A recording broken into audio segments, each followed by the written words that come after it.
Very good afternoon guys. उम्मीद करती हूँ कि आज आप लोग बहुत अच्छे होंगे। तो सबसे पहले आप सभी को महानायक नेताजी सुभाष चंद्र बोस जयंती की हार्दिक शुभकामनाएं।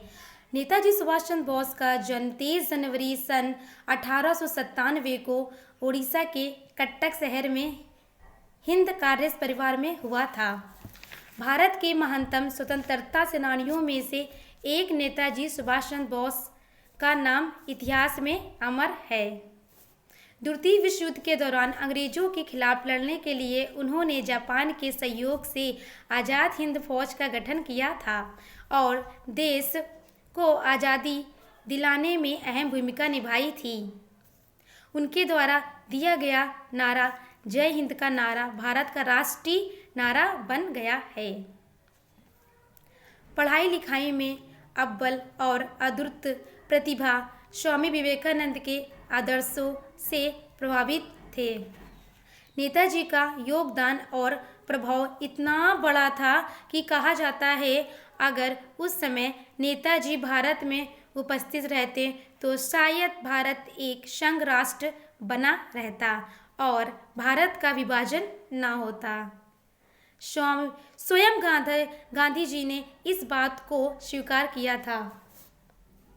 नेताजी की याद में हम उनके द्वारा जीवन के पहलुओं पर कहे गए विचारों और वचनों को आपके लिए प्रकाशित कर रहे हैं। इन कथनों में नेताजी की बुद्धिमत्ता और अद्भुत प्रतिभा की झलक आसानी से दिख जाएगी। तो तुम मुझे खून दो और तुम्हें आज़ादी दूंगा। फिर से अगेन बोल देती हूँ, तुम मुझे खून दो मैं तुम्हें आज़ादी दूंगा।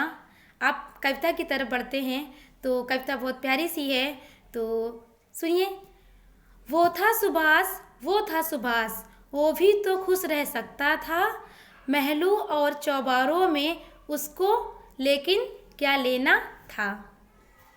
दूसरी कविता, अपना सुभाष डाल बदन पर मोटी खाकी क्यों ना दुश्मन से भिड़ जाता जय हिंद का नारा देकर क्यों ना अजर अमर हो जाता। जीवन के विभिन्न पहलुओं पर नेताजी सुभाष चंद्र बोस के अनमोल विचार। याद रखिए, सबसे बड़ा अपराध अन्याय सहना और गलत के साथ समझौता करना है। संघर्ष ने मुझे बनाया था। तो जैसे कि हम सब जानते हैं कि अगर हम जीवन में बहुत ज़्यादा प्रोग्रेस करते हैं या छोटी प्रोग्रेस करते हैं या बड़ी प्रोग्रेस करते हैं, इसके पीछे कितना बड़ा हाथ होता है, वो होता है संघर्ष। तो संघर्ष हमें बहुत आगे तक ले जाता है। हम कोई भी काम करें किसी भी फील्ड में, बिना संघर्ष के कोई भी सफलता नहीं है। संघर्ष कितनी बड़ी चीज़ होती है कि बिना संघर्ष के हम कुछ नहीं कर सकते हैं। तो बताइए आपको ये वीडियो आज की कैसी लगी और मेरे चैनल को सब्सक्राइब, शेयर और लाइक ज़रूर कर दीजिएगा। जय Hind and have a good day.